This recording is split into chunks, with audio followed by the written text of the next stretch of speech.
लद्दाख के मशहूर प्रसिद्ध शिक्षाविद और पर्यावरणविद सोनम वांगचुक ने 6 मार्च को लेह में 21 दिन की भूख हड़ताल शुरू की। उन्होंने इसे जलवायु उपवास नाम दिया। वांगचुक ने 26 मार्च को अपनी भूख हड़ताल समाप्त कर दी, लेकिन अब लद्दाख की महिलाएं हड़ताल पर बैठ गई हैं। उन्होंने ऐलान किया है कि अगर उनकी मांगे पूरी नहीं हुई तो लद्दाख के युवा, बौद्ध भिक्षु और बुजुर्ग भी अलग अलग चरण में इस भूख हड़ताल में शामिल होंगे।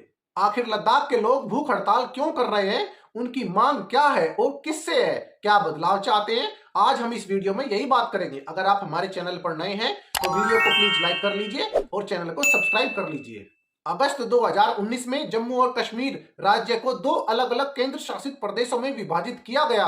पहला जम्मू और कश्मीर, दूसरा लद्दाख। जम्मू और कश्मीर पुनर्गठन अधिनियम 2019 के तहत लद्दाख बिना विधानसभा वाला केंद्र शासित प्रदेश बन गया। इस बदलाव के साथ यहाँ के लोगों की भूमि और नौकरी पर विशेष अधिकार समाप्त हो गए। अब लद्दाख के केंद्र शासित प्रदेश बनने के करीब 4 साल बाद यहाँ के लोग सड़क पर उतर आए हैं। सोनम वांगचुक के साथ साथ भूख हड़ताल कर रहे तमाम लोगों की मांग है कि पूर्वोत्तर राज्यों की तरह लद्दाख को भी संविधान की 6वीं अनुसूची में शामिल किया जाना चाहिए और पूर्ण राज्य का दर्जा मिलना चाहिए। साथ ही आदिवासी दर्जा भी मिले, क्योंकि राज्य की कुल आबादी में 2.74 लाख या 97% से अधिक 2011 की जनगणना के मुताबिक आदिवासी हैं। राष्ट्रीय अनुसूचित जनजाति आयोग ने भी 2019 में सिफारिश की थी कि लद्दाख को 6ठी अनुसूची में शामिल किया जाए। लद्दाख के लोगों की प्रमुख मांगे हैं: पहली, लद्दाख को पूर्ण राज्य का दर्जा दिया जाए।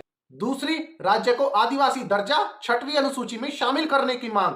तीसरी, स्थानीय लोगों के लिए नौकरी में आरक्षण। और चौथी, लेह और कारगिल जिलों के लिए संसदीय सीट की मांग। संविधान की 6वीं अनुसूची में जनजातीय अक्षेत्रों को लेकर तमाम प्रावधान किए गए हैं। इस अनुसूची के आर्टिकल में 244 के 2 और अनुच्छेद 275 के 1 में कहा गया है कि यदि किसी जिले में अलग अलग जनजातियां हैं तो कई ऑटोनोमस डिस्ट्रिक्ट बनाए जा सकते हैं। ऐसे प्रत्येक स्वायत्त जिले में ऑटोनोमस डिस्ट्रिक्ट काउंसिल बनाने का प्रावधान है। इसके अलावा जल, जंगल, जमीन से लेकर शादी, तलाक, विरासत जैसे अहम मसलों पर नियम कानून बनाने का अधिकार दिया गया है।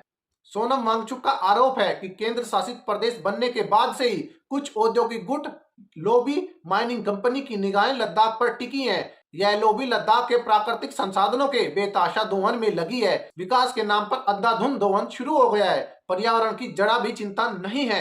इससे पूरे राज्य को खतरा मंडरा रहा है। वांगचुक का कहना है कि अगर लद्दाख को संविधान की 6वीं अनुसूची में शामिल कर लिया जाए तो पूर्ण राज्य का दर्जा मिल जाता है, तो इस तरह की मनमानी पर रोक लग जाएगी। लद्दाख में विरोध प्रदर्शन के बाद केंद्र सरकार ने गृह राज्य मंत्री नित्यानंद रॉय की अगुवाई में 17 सदस्यीय समिति का गठन किया। इस समिति ने पिछले साल दिसंबर में लेह और कारगिल के 2 प्रमुख संगठनों के साथ पहली बैठक की। उनकी मांगों पर चर्चा हुई। हालांकि बैठक का कोई खास नतीजा नहीं निकला। हाल के सालों में लद्दाख में पर्यटकों की संख्या में कई गुना इजाफा हुआ। साल 2022 में अकेले लेह में 5 लाख से अधिक घरेलू पर्यटक पहुंचे, जबकि साल 2007 में कुल 50,000 के आसपास घरेलू और विदेशी पर्यटक आए थे। 2018 तक ये संख्या बढ़कर 3.25 लाख हो गई थी। सोनम वांगचुक और लद्दाख की तमाम सामाजिक संस्थाओं का कहना है कि पर्यटकों की बढ़ती संख्या और शहरीकरण के कारण लद्दाख में संसाधनों, विशेषकर पानी पर काफी दबाव पड़ रहा है। अब आप सभी इस बारे में क्या विचार रखते हैं? कमेंट सेक्शन आप सभी के लिए खुला है, अपने विचार रखिए और जाते जाते वीडियो को लाइक कीजिए और चैनल को सब्सक्राइब जरूर कीजिए।